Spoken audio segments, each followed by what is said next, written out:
O deputado Kim Kataguiri comentou o acordo que está sendo costurado na Câmara dos Deputados para que a PEC do fim do foro privilegiado seja aprovada na volta do recesso parlamentar, com um adendo, sempre tem, né?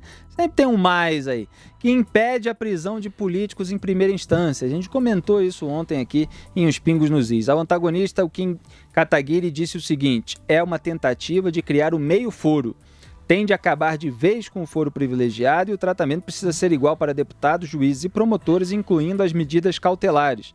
Já existe lei para evitar que juízes decretem prisão preventiva injustamente. Não há razão para enfiar esse jabuti. Fecho aspas aqui para o deputado federal do DEM, que está indo na linha óbvia da população aí, daquilo que a gente comentou ontem no programa, né, Augusto? A PEC do fim do foro, de autoria de Álvaro Dias, foi aprovada com muito esforço no Senado em maio de 2017. No fim de 2018, graças à pressão da sociedade, a Comissão Especial da Câmara conseguiu enfrentar a resistência dos parlamentares enrolados na Justiça e concluiu o seu trabalho.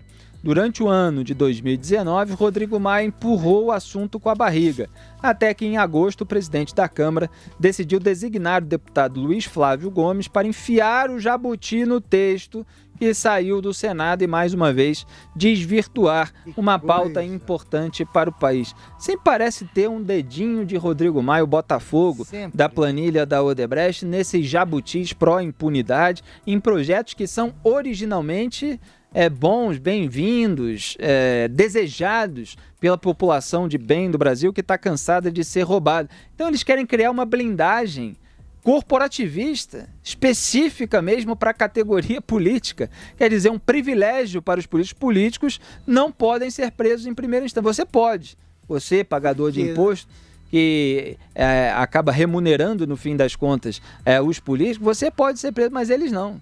Porque eles são figuras especiais, né? Eles fazem a legislação que os protege. Diga. Agora, eu li ontem, mas não me lembro em qual dos jornais, a Folha do Estado, li uma reportagem, são aquelas flores do recesso, né? Você não tem muita notícia, começa a inventar-se algumas bobagens. Então estava lá, ele virou, o Rodrigo Maia, orientador dos mais promissores deputados em primeiro mandato e tal. E o próprio Kim Kataguiri é arrolado entre esses parlamentares que estão chegando, que chegaram há um ano ao Congresso, e todos elogiando o Rodrigo Maia, que ele orienta com muita sabedoria. Então ele é um especialista nesse tipo de jabuti, que é um nome até brando para chicana, malandragem, pilantragem. Ele é especialista em deformar projetos que são feitos para atender a reivindicações populares ou a anseios populares. Eles fazem isso com todos os projetos. E o que faz o Rodrigo Maia? Escala alguém para fazer o papel que ele não faz pessoalmente, porque afinal ele é homem que chegou às lágrimas por ter ajudado a aprovar. Ele diz por ter aprovado, ajudado a reforma da Previdência. Agora, ele é mentor de alguém. Eu recomendo a todos os pupilos, os discípulos do Rodrigo Maia, que se afastem do mestre, tá? Esse tipo de companhia é tóxico. Fala, Maldonado. Olha, Augusto, vai ser difícil qualquer um que seja próximo do presidente da Câmara, deputado Rodrigo Maia, se afastar num momento como esse, viu? O deputado Rodrigo Maia é muito valorizado entre os parlamentares, justamente não só por conta disso, mas esses toques que ele dá, esses conselhos, essa ajuda que ele dá, realmente são muito bem valorizados. O Renan também é bom conselheiro, Nacional. Eu lembro que o Renan também era bom conselheiro. É ótimo, tanto é que tal como o deputado Rodrigo Maia foi eleito presidente do Senado 3 vezes. O deputado, se não me engano, 3 vezes. O deputado Rodrigo Maia está no terceiro. E uma coisa que a gente tem que entender é que, para ser eleito, o cara não precisa não ter muito jogo de cintura, não. Ele precisa realmente saber conversar com com o eleitorado. Depois que ele chega na Câmara, e se ele for escolhido presidente aí de uma comissão, ou então até mesmo da Câmara ou do Senado, aí ele precisa se especializar em articulação política, faz até uma pós-graduação em articulação política, porque realmente o que eles entendem, como eles conversam, as madrugadas aqui dos restaurantes aqui em Brasília é impressionante. Eles saem e você vê aquelas mesas, na mesa tem parlamentar do Democratas, do PT, do PSOL, do PCdoB e do PSDB, todo mundo articulando e combinando o que vai ser no dia seguinte. Então, é uma articulação muito grande, o presidente da Câmara tem sim uma moral, um peso muito grande entre os parlamentares do Congresso Nacional, ele dá esses toques, ele sugere a inclusão, sim, de alguns jabutis ali no texto, até porque ele sabe que sempre tem aquela gordura para queimar, então ele inclui matérias que ele sabe que não vão ser aprovadas, justamente para que os parlamentares tirem essas pautas e se sintam satisfeitos. Mudamos o projeto, não aprovamos como o governo queria. Então ele até sugere isso para o governo, quando vai mandar uma proposta. O deputado Rodrigo Maia é, de fato, um grande articulador, se não é o maior articulador aqui, né? político do Congresso Nacional. Maldonado, mas não é o caso aqui, não. Aqui ele escalou um cara para livrar a cara dos deputados com problemas na justiça. E veja bem, eu não sou nem um pouco nostálgico.